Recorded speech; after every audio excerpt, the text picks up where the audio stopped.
What's up, everybody? It's Jason. I don't even know if I feel like I should call myself Zombie Collector anymore because it's kind of feels like it was another life. It was a past life. So I feel like maybe it's not appropriate to call myself that anymore. I don't know. I'm still debating on if that's something I want to continue to associate with because my channel is very much not that anymore. I haven't thought about or talked about sports cards in quite a long time. So probably kind of moving away from that, to be honest. I don't know. I mean, maybe I'll change the title or my channel name. I don't know. I don't. I feel like I do these so now and frequently. And like today, I just was like, yeah, I got nothing else going on this morning. I got some downtime. Listen to some music. I found this new YouTube station or whatnot. And I've been whoa now. I'm trying to get this back some maybe. I don't want to push it all the way off. There we go. That's a little better. But I found this new station on YouTube where it just like plays like kind of like techno industrial music that has like a very 90s ish vibe. I can't remember the name of it all of a sudden. White Bat Audio, and I really like it. They have if you like that type of industrial kind of techno synthesizer music, White Bat Audio is a station you should check out. He or she, they, them have not given me any money for endorsement. It's just a channel that I enjoy because their music is quite good, and it's like good background music. And I have my attention whenever something comes on that's in the like a lot of people will put on shows or whatever the background. But if it's something I'm invested in, I can't do what I want to do because I want to watch what's going on the screen so I can pay attention. So I can't put like on TV shows or movies or whatnot. Hey, top of the morning to you, Doctor Exclusive. It's exclusive. But I can't have that stuff in the background because I will want to stop what I'm doing to pay attention to what's on the show, movie, whatever. So if I have this white bat audio, it's a lot better because it's music in the background. What up, Rick? Good morning. Top of the morning to you, sir. So yeah, White Bat Audio. If you all like that type of music, have some quote unquote white noise, wink wink in the background because it's called White Bat Audio. Check them out, yo. But I'm just gonna I just was like, you know what? I had nothing else going on this morning. I was on here last night with Joey. Don't call my wax junk. And and people have been coming to my channel, which is very rare anymore, because I'm not doing stuff consistently anymore, and I don't talk about sports because I could care less about sports nowadays. I'm only really interested in wrestling. So myself and Joey was on last night. We just talked wrestling and all that. So I'm going to show some wrestling cards actually. Just have in the background. Just kind of just talk about just what's going on. I guess life. No, in particular, real direction. Which again, for my channel in recent time, is kind of par for the course. But yeah, man, I just kind of want to just talk about life in general with people and just share what's going on with my situation. And just like I said, just kind of just have for posterity's sake, I guess maybe just kind of talk about things. So yeah, it's November. What's today? 20th? I don't know. Is it the 20th? November 20th? 2021. We're like just a handful of days away from Thanksgiving. Yeah, it's been kind of a crazy year for I think a lot of us, and it's been a different kind of year. I still work from home, All these years, after like 2 years, man, almost going on 2 years. I remember 2020. I had just came back from Pittsburgh visiting Bob Lewis of all people with my son, and I came back. That was March 17th, I want to say, because we were there for like St. Patrick's Day weekend for 4 days, 5 days with Bob and his family. And we came back, and the Monday I came back, we were told to go home. And then that's when the pandemic hit. And so we're still not in the office 4 years later. I'm sorry, going on 2 years later. Sorry.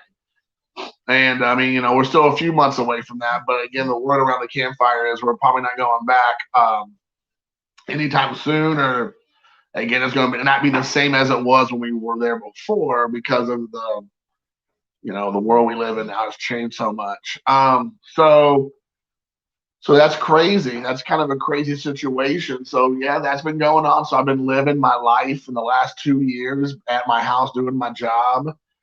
Um, another thing has happened is that I think people who've been on my channel for a while, who've known me for a while, either as just observers or watchers of my channel, and of course friends, frenemies, acquaintances will know. I feel like I always get a run of bad luck. And I'm not going to go through all the shenanigans and bad luck I've received over the years since I started the channel back in 2017, I believe, is when my first video was like November of 2017, I believe. So I guess it's actually right around this time. It's been about 4 years exactly. I've been on the interwebs, on the tube.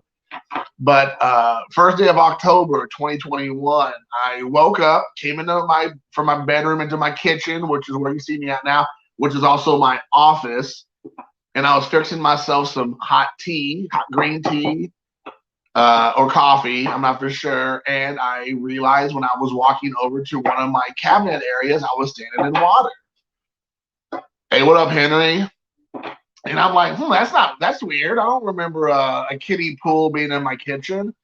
So apparently the night before that night, my dishwasher that I never used ever until almost a decade I've lived in this house, backed up and then flooded my kitchen, into my walls, they went into my bedroom.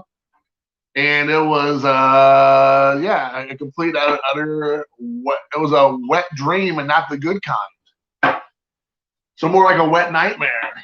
And so it's a dishwasher, like I said, I never used, but doing the research, the R&D, research and development with the plumber, it looks like the water softener, the dishwasher, and the sink use the exact same pipe to push out the water, and the main pipe had build up and junk and gunk or whatever in that pipe for probably decades, because I'm very careful when I put in the sinks. I don't put grease in there. I don't put food scraps in there. I clean all that stuff off. I wash it off before I put it in there. I dry it off before I put anything in the sink. But it was so compacted with junk and gunk or whatnot. When the water softener, I guess, discharged and pushes all that water out, and it discharges and then fills back up or whatnot, it backed up into the dishwasher, and that the vent or whatever poured all the water, had no place to go, and it poured out. So my entire house is like a complete it's been some sort of war went on in my house. I have my kitchen floors all ripped up, the drywall's all ripped out, carpets janked up. It's just a nightmare. Cabinets are gone, sinks gone, countertops are gone. It's just a nightmare. So, and here it is, almost December. We're like a week and a half out of December, and my house has not been even put back together one bit. So it sucks because, one, it's about, getting the materials and picking them out. But the thing is that I've been told multiple times that the materials, wait for it, are delayed. So it's delayed. It's been pushed back because we have, guess what? Shortages. And you know, and that's just it's a sad state of affairs. That's the way we find ourselves in here in America. That you know, you can't get the most I mean, you know, basic things and simple things because of supply chain issues and backups and shortages and holds and waiting lists and everything else. And you know, it's supposedly I asked them for a timeline because of my with my job. I need to know because I deal with sensitive material. I can't just have any old Tom, Dick, or Harry show up at my house and work while I'm working from home. So I asked them, you know, what the plan was to get the materials and build back better my house. And they gave me a timeline that ended more than likely January, if not February. Now that's what you would expect a complete new house.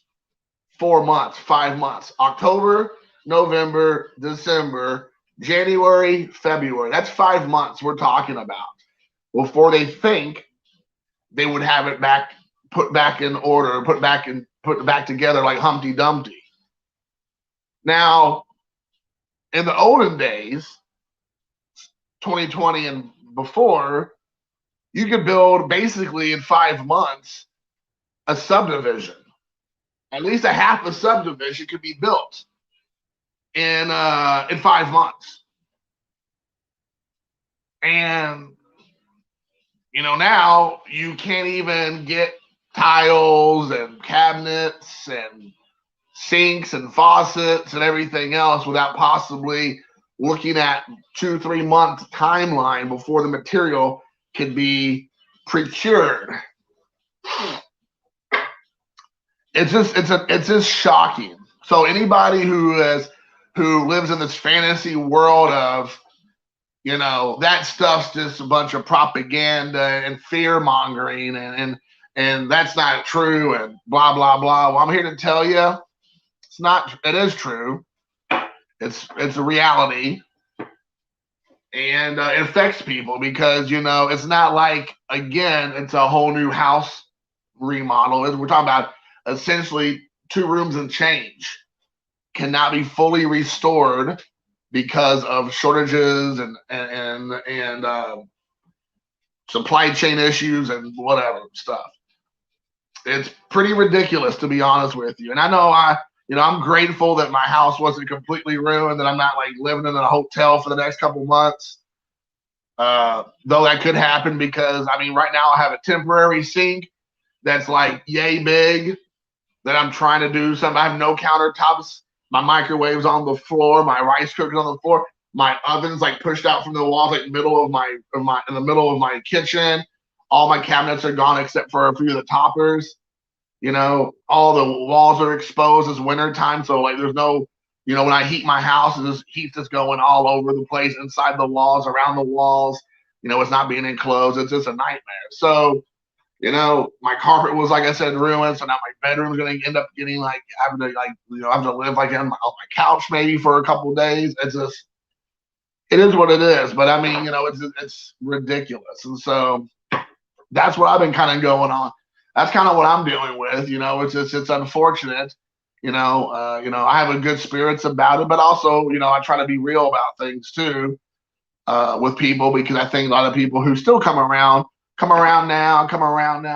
the other side, or whatever that song goes, like to come to my channel because I try to keep it REAL, real, and unfiltered and uncensored. Well, I do censor myself nowadays, unfortunately, because you know the world we live in. But maybe one day we'll get back to that, and we'll get back to him not having to be that way. But for the time being, I'm quasi censoring myself because you know I don't want to deal with the fallout of a bunch of butthurt babies that can't handle difference of opinion. Do I have Habitat Restore near you? Do you mean Habitat for Humanity? Maybe I don't have Habitat Restore. I bought some flooring there. Well, the thing is, yeah, Henry, thanks for that question. I have insurance, and my insurance I have to pay a deductible. And once I pay the deductible, which I've already paid, then everything else is free. It's all part of it. So now, of course, my homeowner's insurance, I'm sure, is going to go up. I have a very reasonable house mortgage. I'm sure that's going to go up when it's all said and done. So I'm sure it's going to go from what I currently pay now to a larger amount. But the $1,000 deductible will pay for the build out, to build back and to restore the house to the way it was. Well, the good news is that my contractor who's dealing with my insurance company was able to negotiate upgrades on everything. So if you don't know anything, maybe you all do, but it's something I didn't know because I never had this experience, is that whatever is damaged is that your insurance company will replace it, but it's like an apples to apples. So if you had a mid-grade or mid-level carpet or flooring or cabinets, you're going to get a mid-level, level of equivalent of that. Or if you have a low level, you're going to get a low level. You're not going to get a better quality something, because that's not the way it works. They're going to say, they take the material, they process it, and they say, this is a whatever grade, and that's what you're going to get in return. Now, if you want to pay extra, that comes out of your pocket on top of what your deductible is. You have to pay the extra whatever per square footage or whatever you're buying, and you can get an upgrade. But that's on you. That's not on the insurance company. But because of, I guess, the total damage and the just, devastation that had happened, he was able to work a great deal with my insurance company where they said, sure, we'll pay for the upgrade of materials across the board. So I'm going to get an upgraded floor, upgraded cabinets, upgraded carpet, upgraded paint job, and all that stuff. It's not going to be the, apples to apples. It's going to be more apples to high-end grapes or organic bananas. So that'll be good. I'm very grateful for that. I mean, again, I'm probably going to pay for it in the long run, but it's nice to know that I'm going to have some, essentially a house remodel, which again, I prefer not to have it on my own terms, but it'll be nice to have essentially half my house remodeled for $1K, which again, during the holidays, I mean, my son's birthday was in October. Then you have Christmas, and so it's just, and then you have to come up with $1,000. So needless to say, this is not a woe it's me story. It's just, hey, this is reality. This is what's happening to me. This is what's going on. I thought I'd share it. So that's what's going on. I don't want Henry, I don't want a dishwasher. So when they came back to fix the plumbing, I said, run the pipe past the dishwasher, like hook up. I don't want the dishwasher. And then the contractor was like, well, you don't want to do that because dishwashers are a huge thing. That's a huge seller. And I was like, I don't care. I don't use it. I've had problems with it before in the past, like kind of, having problems with the water coming up, but never to where it was, a couple months ago. And he was like, are you sure about that? I was like, yeah. I was like, I don't care. If somebody doesn't buy this house 10 years from now or 20 years because there's not a dishwasher, or they want to take off $1,000 off the bottom line or something, I'm like, that's fine. I'd rather that than the headache of having to worry about it. Even though I've cleaned out the pipes, I've, restored all the pipes, all the leaks, I've got them all, fixed or whatnot. I just said, I'm not dealing with that anymore. So I was like, just run the pipe past the dishwasher, and we're not even going to that dishwasher. So that way the dishwasher's not even an option. So now it's just the water softener and the sink using the same pipe, and the dishwasher is not even an option. So if the water backs up again, it's going to come from another direction. It's not going to be this like exposed, opened up dishwasher vent that just pumps the water all over the floor. Hey, what up, John? So yeah, I'm not doing. I mean, they actually grabbed the old dishwasher out of my garage next to some YouTubers, Gandalf the Grey and all that, and they grabbed him and put it in their unit yesterday. Took it away along with all the cabinets and countertops and sink and all the fixtures and all that. And some of the flooring and everything that was left. So, I mean, I had to run the pipe a couple weeks ago past the dishwasher spot. So now it's not even there. So that that frees up some cabinet space for me in the future. So again, if you're a young family, if you're a single person, if you like to cook, or, you're a lady who likes to cook, or a man likes to cook. Again, if you're a young couple, the house, maybe, you don't have a dishwasher, but you're going to have a lot of cabinets. You're going to have a lot more cabinet space. You're going to have a lot more countertops. That's not going to be some gaudy looking dishwasher. So that's my thinking. So thank you. Yes, it is a nice hat.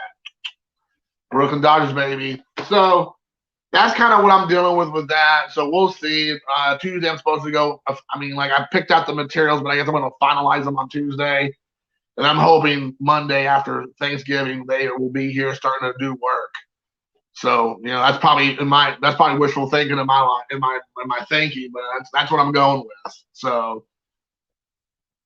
anyway, so that's been going on with me. Trying to think of what else has been going on. My son, he made the middle school basketball team here in town, so that was like quite surprising.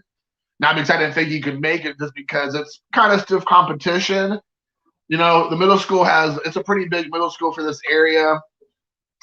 40 plus kids tried out, and he was one of the 16 kids that made the team. They had an A team and a B team, and he was one of the kids who made the team, which was really cool. So I was really proud of him. He's the shortest one on the team, which is, of course, I think, again, just a awesome thing, because a lot of times people say when you're really small, when it comes to basketball, you're not even almost considered, because of how it's a tall man sport for the most part. And I know that realistically, as he gets older, and unless he hits some serious growth spurts, this might be the one and only year he gets to play middle school basketball. But I just can't be more thrilled. I can't be more pleased. I love it so much. It brings so much joy to see him play. And, of course, he's very happy, and we're very proud of him and all that. So that was really cool to see that happen. And that happened about 3 weeks ago, maybe to a month now. He made the team. He's got to play a couple of games already. And the coach is amazing. The coach is absolutely awesome. It's a great team, great boys, great parents. It's been a pleasure to watch so far, and it's been really fun to see that. It's really cool. I mentioned this before. Earlier in the year, he played football. He scored a touchdown. Like the very first time he touched the football, he was a running back. I think he played cornerback a little bit. He maybe did a little bit of wide receiver. He might have played some other positions, but mostly he was doing like I think I want to say quarterback and wide receiver, and he was able on the offense get the ball and score a touchdown. It was the coolest experience ever to hear them say your child's name over the intercom, and they play at the high school. So they're playing the high school field, and they say my son's name over the intercom, and everybody's cheering because he scored a touchdown. That was awesome. And then very similar experience at the basketball game. He started for the B team. And they announced the starting lineup, and they're all sitting on the bench, and they go through the lineup, and they announce his name, and everybody's like, "Woo, Luka!" That was such a cool experience. It's something I never experienced ever in my entire life, because I was like average at best at sports, and it was just a cool experience. My brother was really good at sports, but he never really played public or school sports, quite frankly. So, I never really got to have that experience and see and hear that. So that was really cool. So yeah, it's been cool to have those experiences with him this past couple of months. Yeah, you're right, Muggsy. Well, thanks, John, on the congratulations. Hey, what up, Tony? JP Wisco. Yeah, I tell him about Spud Webb and Muggsy Bogues. You're right, exactly. You just never know. I'm sure we all know this as sports fans, or as a previous sports fan for myself, is that talent gets you really far, but hard work gets you further. So you can have all the God-given talent in the world, but if you have somebody who doesn't have as much God-given talent, but they have the tools, but they put it all together through hard work, you can see those guys and gals, in some cases, depending on what we're talking about, exceed and then press by and press forward past the guys with the God-given talent, because they put forth the effort and work. They did all the work that the other person just kind of took for granted. And those guys end up doing much greater things or better things because they know it wasn't just given to them. They just didn't wake up one day and was bestowed these abilities. They had to work for it. So I've been trying to tell my sons that, talking about the Muggsy Bogues and the Spud Webbs and John Stockton, like Henry was saying, that those guys were not, 6'5" and 6'8" and all this stuff, and muscle on top of muscle. They were these much smaller, guys, but it was based off of skill. So it was cool. I try to encourage them in that way. And we're again, not to get ahead of myself, we're talking about middle school sports here. We're talking about travel teams here in a small town, Indiana, and all that. So I definitely have I understand of like hampering down or tamper down the expectations, but also but you can use that in any part of life. If you want to be good at something, if you want to be excellent or the best at something, you got to work for it. You just can't expect this to be dropped in your lap. And sometimes you might have the ability to have things dropped in your lap, but what do you do with it? Do you continue to get better and learn and then progress and make yourself stronger, faster, whatever, quicker? Or do you just try to get by on the minimum basic things that were given to you? You just have to figure it out. So it's been cool to see him progress in that way. So that's been really cool to see that. I went to North Carolina in October for about a week. I never stayed ever in a condo, to my knowledge, my entire life. But my ex-wife used this company called Vrbo. Never heard of it. Vrbo, VRBO.com. They don't give me any money either, but just throw it out there. And she was able to find this condo in North Carolina and Indian Beach. I guess we can still say that because that's the name of the city for now. Maybe next time we go, it'll be called Indigenous Beach. But Indian Beach, North Carolina. And we got a condo like literally on the beach. Like I've never been in a condo. I've never had a place where you can walk down the steps of the condo or hotel or whatever, and then like less than 100 feet, you're on the beach. I've never had that experience. We always have to drive there when I was growing up. We get on the family car, we stay 20 miles away from the beach or 5 miles away or whatever, but it was like, a process to get to said beach. But she found this place, and it was beautiful the entire weekend. There was like one day of like kind of real nasty rain or whatever, and the rest of the week was just so nice. The last couple of days were just glorious. And I'm not even a beach person. I gotta say, I'm not even a beach person, and it was awesome. I will tell you all this: if you've never, and for someone who is like anti-beach, like all day, like I like the beach fine in the mornings or in the evenings when it's not so hot and the sun's not, bearing down on this lily white Irish skin. I enjoy the beach, but I don't enjoy the beach at 3 o'clock in the afternoon when the sun's out. That's not a thing that Jason enjoys. But anyways, something I learned that I want to share with people who maybe never experienced this. But we were so close to the beach with this condo that we had a balcony. We're like on the fourth floor, I believe, and we were facing the ocean side. So we're like catty corner to the ocean, like the way the building's set up. We're like on the corner where there's like this side that faces directly the ocean. We're on the corner so we can see the ocean this way, and we're like right there. And like I said, we're maybe just a very few hundred feet away from the ocean itself. And every day when I realized you could do this, I opened the patio door to the outside from the living room, and I left the door open the entire week because I just wanted to hear the ocean. It was so awesome just to wake up in the morning and to hear the ocean. Hear the ocean during, the evening while we're eating dinner. Hear the ocean in the background. We had music playing. And Luca brought a friend, and they hung out the entire weekend. And just having them there, and then my ex-wife and I would just sit there, like, talking and listening to, the kids or listening to music and have the ocean in the background. That ocean was just so cool to have in the ocean, just, the waves coming in and out. It was such a great experience. And I got to see one of my best childhood friends. He lives in North Carolina with his wife and 5 kids. And we got to spend an afternoon and an early evening with them tooling around that part of North Carolina, the Wilmington area, Jacksonville, North Carolina area. And it was awesome. It was such a great experience. So if you guys are ever in that area, I would highly recommend Indian Beach. Is beautiful. There's a lot of cool. We would have tried lots of different restaurants. There's a couple really great seafood places that you could expect living right there on the ocean front or ocean shore.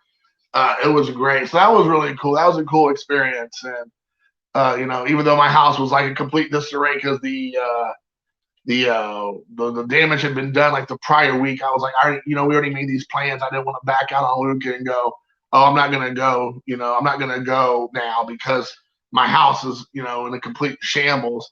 That's not fair to him because he was looking forward to the trip. So I bit the bullet and went and spent the money there that we promised that we would do. So that was, and I'm glad I did. I'm glad I decided. And there was a part of me who goes, I'm just going to cancel until I can't do it, and I'd have every right to do it and feel justified in it. But I chose not to, and I'm not trying to pat myself on the back at all. It's just I'm so glad I chose to say, you know what, let's go. Let's, we'll make it happen.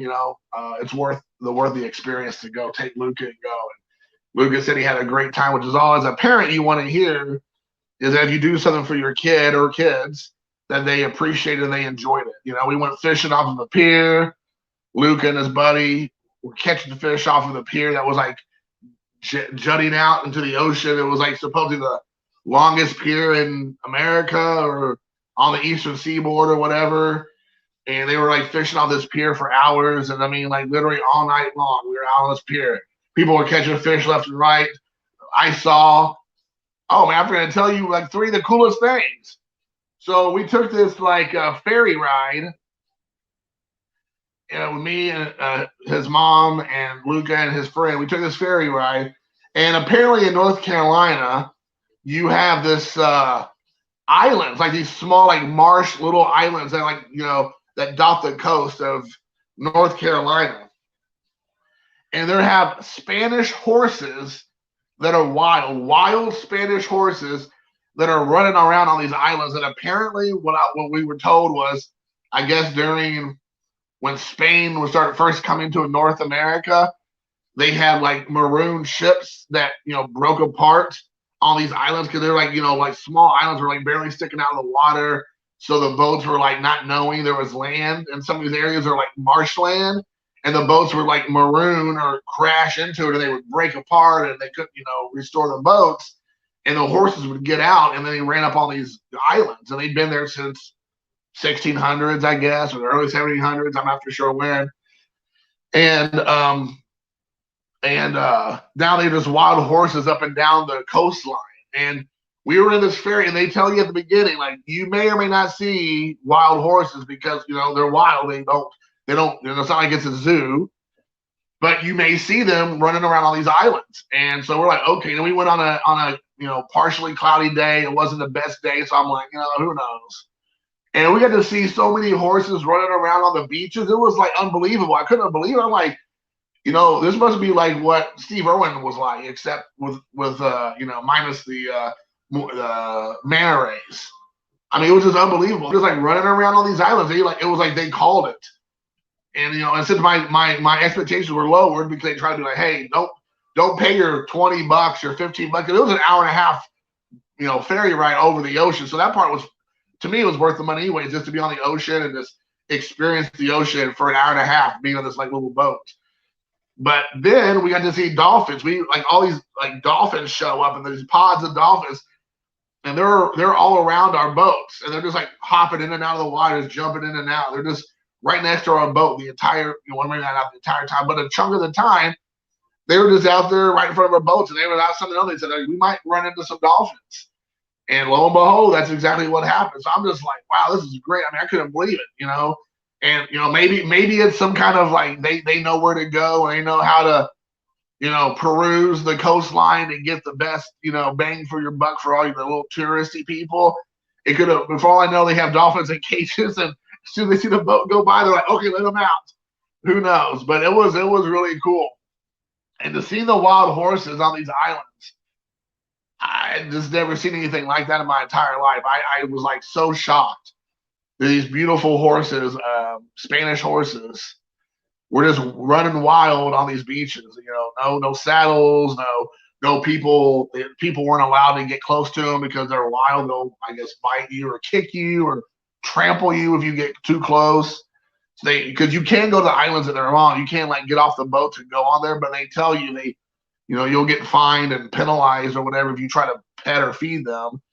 But so, sometimes you'll see people on these islands. The horses will come up close to the people, but again, you're not supposed to pet them or feed them. You're definitely not supposed to like chase them around. So, but we were in the ferry, so it didn't matter. We just saw them, on these beaches. And then that gets me to where we were. So Luca was fishing with his buddy, and then myself and my ex-wife were just kind of sitting there watching them, enjoying watching them fish. And I'm like, of course, I'm the one responsible for baiting the hooks for both the boys. So I never had a moment of peace to myself, which was fine because I wouldn't have it any other way. I loved being there and being a part of that experience with Luca and his buddy. I loved that they needed me in that kind of way because trust me, if it wasn't for me being there, then it would never have happened. So I'm watching them fish, and I just happen, and we're, like I said, we're like way far out on this pier, and I just happen to be looking down the water, just kind of looking at it, because of course there's a lot of like smaller fish that are around the dock and stuff, around the pier. So I look down in the water, just maybe see what they might try to catch because there's all kind of, it's an ocean. You just never know. And people were catching some pretty cool fish, different sizes. There were some pretty big ones. There was, of course, a bunch of smaller ones. So I'm just like looking down at the ocean, and I'm not even kidding you. There was at least a 10-foot shark that just swam right past me when I was looking down there, and I got Luca and his buddy and my ex-wife to look too, so it wasn't one of those like, I saw a shark, like, yeah, sure you did. Sure you did. So I was like, God, come here, look right now. And it was like, again, I don't want to be that guy who catches a fish that's this big, and they're like, oh, I caught a fish this big. And it's like, no. It was at least a 10-foot shark. And this swims right by the pier. And I couldn't believe it. I felt like it was like an out-of-body experience. Like, literally, if you fell down or fell off that pier, you'd fell right on top of that shark. It was just surreal. So, I was telling everybody, you hear lions, tigers, and bears, where now we have horses, dolphins, and sharks, oh my. So it was a pretty wild experience to have that happen all in the same day. It was pretty cool to see that shark. I don't know what kind of shark it was. I have no idea. But it was the crazy thing is it was close to the shore because that pier it goes far out, but it doesn't go out like miles or nothing. So it was about, we were probably a little past the halfway point on the deeper end, and this shark's just swimming right past. It's like, if you're a person like on a boogie board or a surfboard, if you're just a person who wants to swim and they're confident in their swimming abilities and they go way out deeper, that shark ain't too far from you. So I was like, wow, how scary would that have been to see that? And I was like, that's pretty crazy. So that was an experience that I was glad to have, but of course I was glad I was above it on the pier and not like down next to it in the water because I've seen Jaws and Meg and all these and Open Water and all these shark movies. Well, it doesn't turn out too good for the guy that's in the water with the bloodthirsty shark. So yeah. So there's that. So that's kind of what's going on. I don't know. We have quite a few people. Anything we might want to talk about? Budget rental. Oh, yeah, Henry. We took my ex-wife's car. She decided to drive. She bought a brand new car last November, and after our traumatizing PTSD budget rental car experience, she was like, "I'll drive." And I'm like, "Are you sure? We can go back to like Enterprise, which was a much better experience." But she's like, "No, I don't want to." And again, if you all don't know this, rental cars right now, because of our new brave new world that we find ourselves living here in America, rental cars are like literally insane to rent. So the same car I rented last year, that was probably like $500, $400, like round trip for 4 or 5 days, was $1,000. Same car, no bells and whistles. No chauffeur. It wasn't plated out in gold and rims and neon lights. It was just your typical low end like SUV. Probably had air conditioner in it and electric doors. and that was $1,000 something dollars. I was like, I told my ex-wife, I was like, I'm not paying for that. And she agreed. It was like she, you know, and I even get through my employer, I get a discount, so I get to say I work for such and such, and they would give me like a 25% discount, but still $750 or $800. No, there's no way. That's half of our money just there, just in car expense. I'd rather pay 300 in round trip and gas or whatever than that alternative. So I was like, no way. So luckily she chose it. She said she drive, and yeah. So to answer your question, yeah, it turned out to be just fine. Down the street are decent for 2,000 for one. Yeah, I don't know. I mean, houses still in Indiana are like, it's definitely still a seller's market. I don't know how much longer that's going to last, but right now, but I know like building houses have been, and then again in Indiana, been kind of like slowed down and put on hold because it's been hard to get materials. So I know there's like in the town I live in, I kid you not, the town I live in, we're about maybe 45 minutes from downtown Indianapolis, 30 minutes from like Indianapolis, like, the Circle, because it's called the Circle City, or Nap Town. In Indianapolis, depending on what your flavor is. And so we're about 45 minutes away from downtown Indy, 30 minutes away from like Indianapolis city limits where we're located. And in the matter of the last, because again, in the olden days, 2020 and before, things were good in America, things were great, and there were 4 subdivisions being built in our town we live in. Now, those same 4 subdivisions are still being built, of course, but it's slowed down tremendously because of materials and lack thereof. So I don't know when they're going to be built.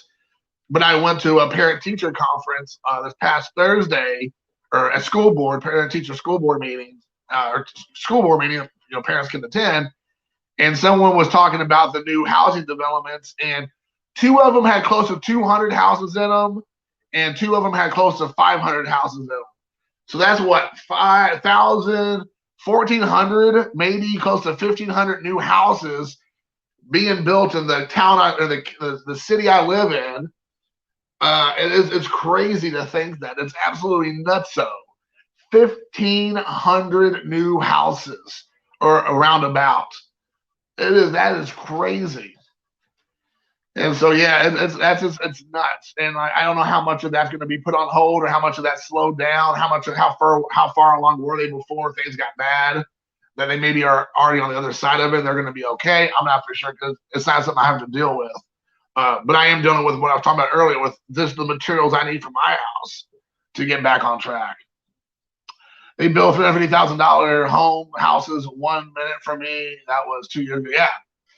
Yeah, the houses in this area, I would say most of them are going to be in the $200,000 to maybe $250,000 range. I would say that's probably about fair here in Indiana. But of course, I don't know how big the houses are in your neck of the woods, Henry. But those houses usually, because I've been in some of the subdivision houses, big friends or Lucas buddies, I'd go in and visit for a minute. And some of those houses are probably, I'd say, 4 bedrooms, 2.5 bath type of houses.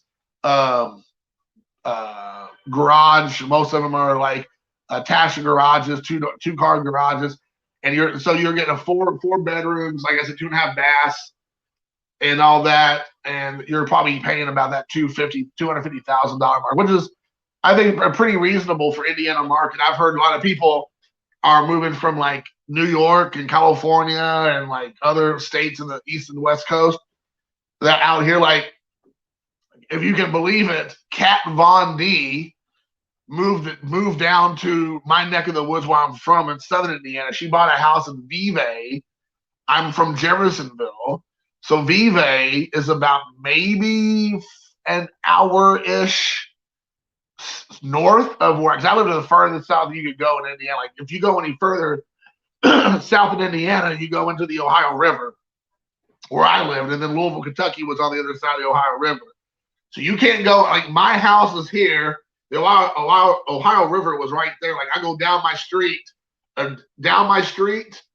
across the little housing development right on the Ohio River, and then there's the river.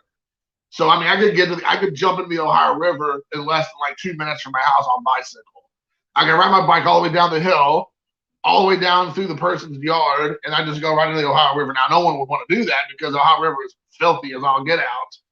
Because that's where dead people go, and everywhere else, people, people who want to disappear or make people disappear go. It's just a filthy river.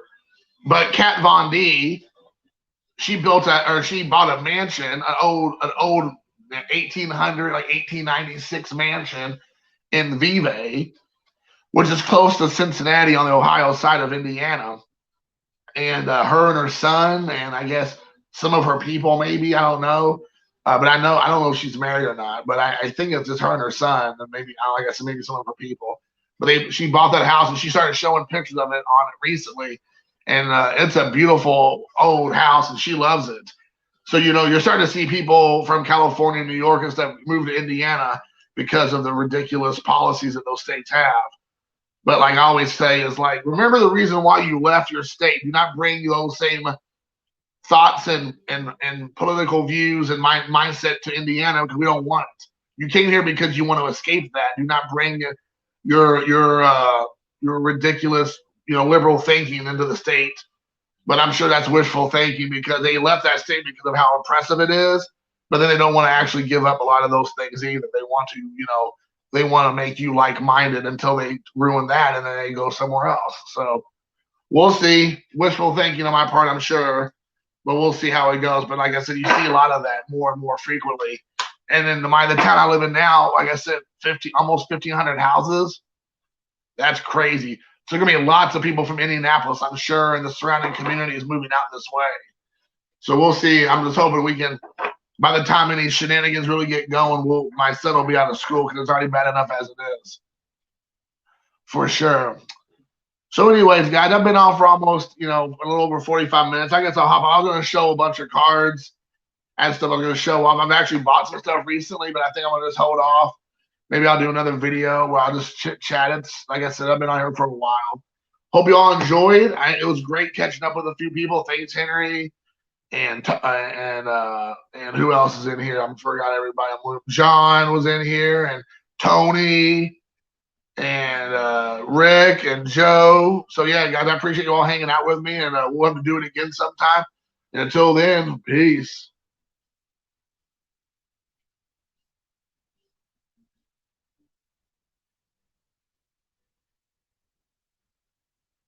Maybe I'm not going anywhere.